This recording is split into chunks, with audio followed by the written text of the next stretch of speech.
Bonjour mes amis, en amour et dans la vie, la loi spirituelle, donner et recevoir. Je crois que c'est important, que ce soit dans notre vie sentimentale, dans notre lien avec, l'abondance financière, l'abondance de temps, de bien prendre conscience de cette loi spirituelle qui nous guide et dans lequel nous avons tous un rapport en fonction de notre histoire. Si on prend par exemple la vie sentimentale et que on est avec quelqu'un, il y aura toujours ce rapport entre ce que je donne et ce que je reçois de l'autre.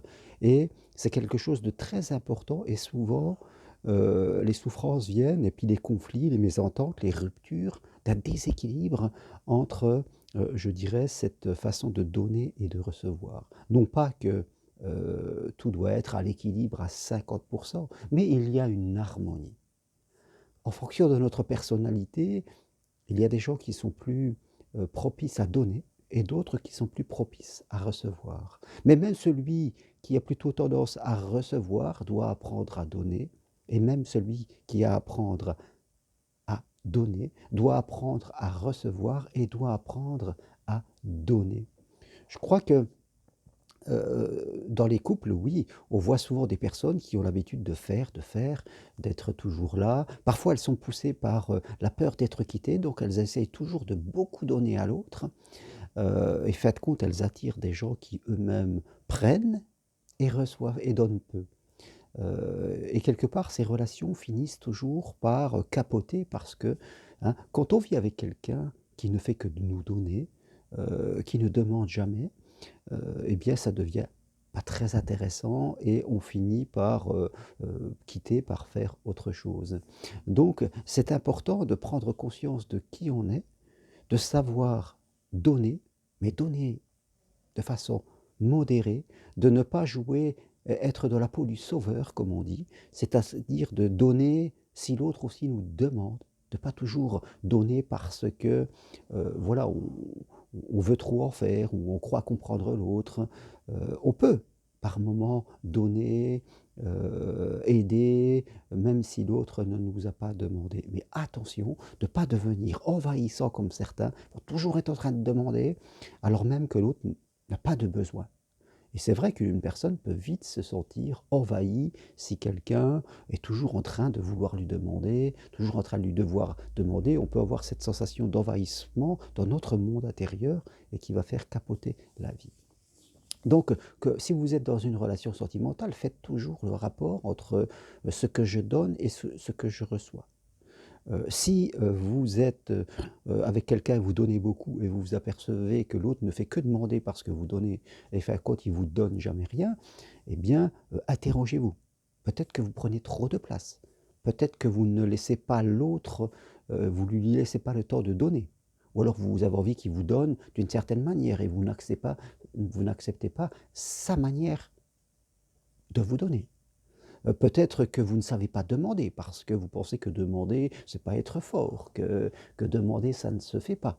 Donc, vous allez empêcher l'autre de vous donner ce qu'il voudrait parce que, quelque part, il y a une porte qui est fermée. Donc, tout cela, tout ce déséquilibre, je ne dis pas, mes amis, qu'il y a un équilibre à 50-50, on n'est pas en comptabilité. Mais quand on arrive, si on prend 100%, je dirais entre deux personnes, il y en a un qui peut donner à 60 et l'autre à 40, voilà, on va être dans cet équilibre-là.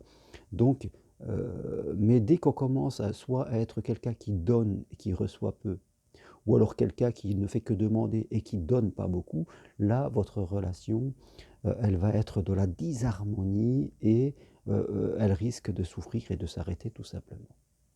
Il en va de même dans notre rapport à l'argent. Hein, il y a des gens qui travaillent, qui gagnent et ils stockent. Ils stockent, ils stockent.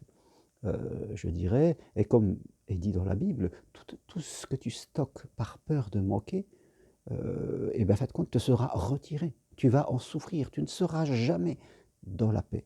Donc même dans l'argent, pour recevoir, il faut donner. Rappelez-vous, ce qu'on appelait la dîme. La dîme, ça voulait dire qu'on donnait 10% de ses revenus à des œuvres de charité. Ou alors on invitait des amis, on faisait des repas chez soi. Il faut apprendre à dépenser notre argent.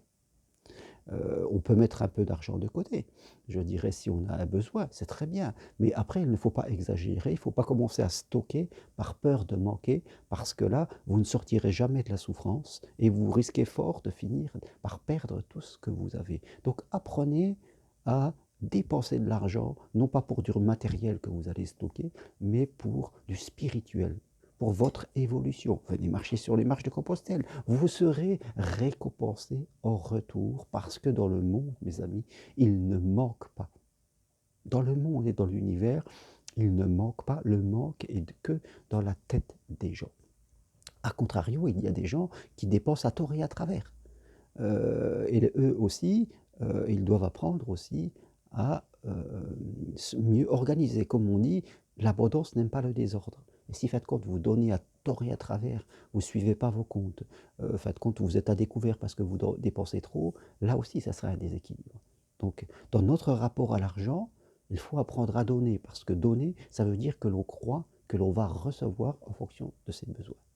Mais il ne faut pas donner n'importe comment, sinon on sera dans le déséquilibre, on sera dans les dettes, et là aussi on va créer du manque, on sera dans le déséquilibre, et on risque là aussi de ne plus attirer l'argent. Donc vous voyez, la loi spirituelle, donner, recevoir, que ce soit en amour ou que ce soit dans l'abondance, dans notre relation à l'argent, eh bien, elle respecte certains principes. Je dois donner, ça c'est très important.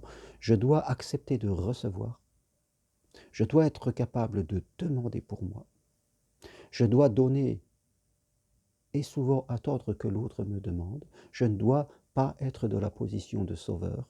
Et je dois aussi, en premier, me donner à moi. Comme ça, l'autre se donnera aussi à lui. Je ne suis pas en train de donner pour compenser une dépendance affective et un manque d'amour de moi. Intégrez bien ces idées, faites cela pour l'amour et faites cela aussi pour l'argent et le matériel. Et vous verrez que votre vie changera parce que dans le monde et dans l'univers, il n'y a pas de manque d'amour et il n'y a pas de manque d'abondance. Voilà ce que je voulais partager avec vous aujourd'hui. Si vous voulez prendre rendez-vous avec moi, eh bien, écrivez-moi. On se fait une séance par Skype, WhatsApp, téléphone, toutes les infos sur mon site germarocari.com pour me contacter ou sur la vidéo, le petit texte qui suit. Et venez marcher sur le chemin de Compostelle, prochaine marche du 9 au 12 avril. Eh bien, là aussi, nous parlerons d'amour, abondance. Allez sur mon site, vous aurez toutes les dates. Investissez sur vous, voilà ce que je veux vous dire. Et si vous aimez cette vidéo, eh bien, appuyez sur j'aime. Merci, à bientôt.